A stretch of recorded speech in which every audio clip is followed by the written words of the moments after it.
Padahal dalam rumah tangga itu awalnya sih terasa indah, cuman ada banyak sedikit-sedikit kerikil-kerikil.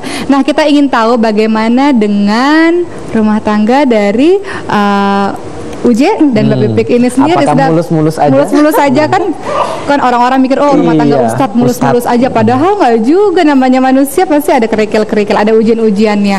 Nah, sebenarnya berapa lama nih rumah tangga, udah berapa lama dengan Uje? Kalau Dan sampai sekarang sudah 13 tahun. 13-an ujiannya pasti Sama. Luar biasa ujiannya. dahsyat. Yang kita nggak tahu. Boleh diceritain Mbak bagaimana awal ketemu Uje? Mbak Bibi kan dulu backgroundnya model. Uje ini pemain sinetron dulunya. Kemudian pada akhirnya bersama-sama berhijrah menuju ke arah Allah, mencintai Allah. Sekarang Masya Allah menjadi panutan untuk banyak orang. Nah, kita pengen tahu nih cerita dulunya Flashback ke yang masih belakang. indah-indah. Oh, dari dulu udah indah atau udah bergejolak? Atau sama kayak puisi tadi dulu. Wah, saya nggak dengar tadi puisi. Oh, gak dengar puisinya. Gimana kalau Mbak Pipik dulu? Kalau flashback ke belakang sih mungkin sangat-sangat ini ya, apa namanya? Apa ya? Seru banget kayaknya. Kalau dijadiin sinetron mungkin bisa Berseri-seri. Berapa episode? 30 episode? Kejar tayang. Kejar tayang. Jadi dulu itu awal ketemu memang mantan pacar saya belum jadi ustadz. Jadi terus kita sama-sama dari nol lah ya. Ketemu waktu itu. Kebetulan kan beliau tahun 90 pas 92 gitu. Main sinetron Kerinduan. Terus dulu juga aktor TVRI kan. Juara pemeran aktor terbaik. Terus waktu sinetron Kerinduan itu sebenarnya saya sudah ngefans sama beliau. Oh, jadi ini gitu kan. fans? Pintunya pintu ngefans. Waktu beliau main sinetron, saya waktu itu masih SMA kayaknya ya. Terus ngeliat gitu, ngefans banget, suka dengan karakter nih orang gitu kan. Gondrong. Gondrong dulu ya? Dulu gondrong. Baru tahu saya. Gondrong, berandal gitu kan. Terus tapi rajin sholat gitu. Terus pemabok lah gitu kan. Itu karakter film atau karakter asli? Menyerupai kayaknya. Menyerupai.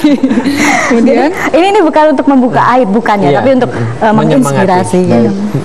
Akhirnya begitu saya suka, terus tahun 97, 96 saya hijrah ke Jakarta karena ada panggilan cover girl Aneka. Di situ pertama kali saya ketemu beliau itu di warung pojok tikungan di Menteng, di nasi goreng. Tapi waktu itu saya wasilahnya sih Gugun Gondrong ya, itu udah luar biasa lah beliau gitu ya, selalu nganter saya kemana-mana gitu kan. Terus begitu mau ketemu Uje ini, saya nggak boleh turun gitu karena, tapi saya dari jauh ngelihat itu tampilannya gondrong, pakai celananya sobek-sobek, main gitar gitu, pokoknya preman jalanan lah orang bilang gitu ya. Saya bilang, Mas Gugun, saya mau kenal dong sama itu. ya gitu. orang walaupun gondrong, celana sobek-sobek tapi tetap keren gitu. Nah, itu yang main sinetron ini gitu. Mau kenal? Nggak boleh, bahaya gitu lah pokoknya waktu itu. Terus akhirnya nggak sempet kenal tuh gitu. Dan beliau juga di dalam di luar tuh ngelihat itu di dalam mobil siapa gitu kan. Akhirnya nggak kenalan. Terus ketemu selanjutnya waktu ada acara buka puasa sama anak-anak model Aneka, beliau datang tapi sudah nggak gondrong lagi. Tampilannya sudah cepak, udah rapi banget gitu, tapi kurus gitu. Di situ kamu Jeffrey ya gitu. Akhirnya udah kenalan, ya begitulah anak muda gimana sih. Itu awal mulanya gitu. Lalu akhirnya kita pacar-pacaran, sempat putus, dan akhirnya orang tua beliau meminta kami menikah karena daripada fitnah ya, karena Segerakan. hubungan saya sudah terlalu dekat. Tapi waktu itu saya nikah siri terlebih dahulu tahun 9 September 99. Nikah cantik banget pokoknya. Terus waktu disuruh menikah sempat apa ya, sempat yang Maju mundur yakin bener nggak ya, nggak? karena saat itu sewaktu pacaran saya nggak pernah tahu kalau beliau itu pecandu narkoba. Terus pokoknya namanya cinta itu kan buta ya, segala sesuatunya dikasih, segala sesuatunya dikasih gitu. Jadi waktu itu saya ngekos, setiap kali beliau main terus boleh pinjam VCD-nya nggak atau apalah gitu. Oh boleh, tahu-tahu dijual gitu kan buat beli itu, tapi tanpa pengetahuan saya gitu kan. Akhirnya begitu saya tahu, terus saya dituntut menikah, itu yang aduh gimana ya gitu, mempunyai sosok calon suami yang belum bekerja karena waktu itu padahal sudah pengennya yang di ideal. blacklist gitu kan dari segala kegiatannya karena pemakai gitu. Akhirnya nggak tahu kenapa ada sesuatu yang kuat yang membisikin saya gitu bahwa ini loh ntar jodoh lu tuh ini gitu, ini loh imam lu, ini loh ntar lu bahagia sama ini gitu, itu yang kuat gitu. Sampai teman-teman saya juga ngapain sih gitu kan.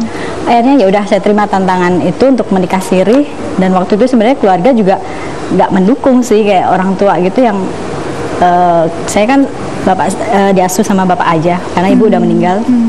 Akhirnya begitu saya nikah, saya juga tidak pernah cerita sama orang tua siapa calon saya, kerjanya apa, pokoknya udah nikah aja gitu, suruh restuin gitu.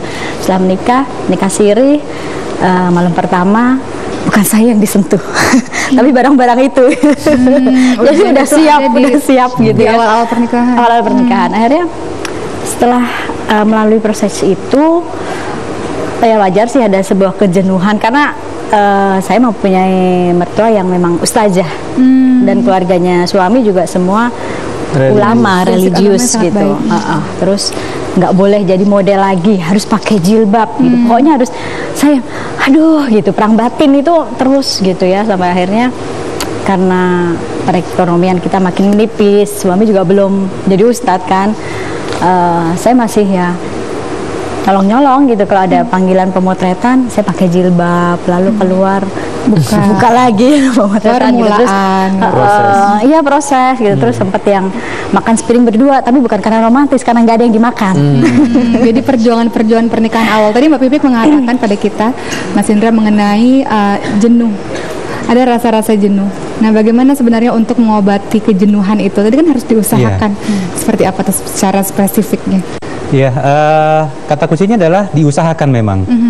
Jadi kalau sebuah kehidupan pernikahan itu sudah menjadi sebuah rutinitas, itu sebenarnya alarmnya harus nyala. Waduh. Jadi kalau pulang udah nggak ada rasa. Waduh. Ketemu juga, oh iya istri saya. Terus kalau pegangan tangan gitu nggak ada setrumnya. Oh ini nggak ada apa-apa. Serius loh, coba deh. Coba kalau misalnya pulang ke rumah, terus pegang istri atau pegang suami dan lihat Nggak ada rasa. nggak ada setrumnya, itu alarm harus nyala.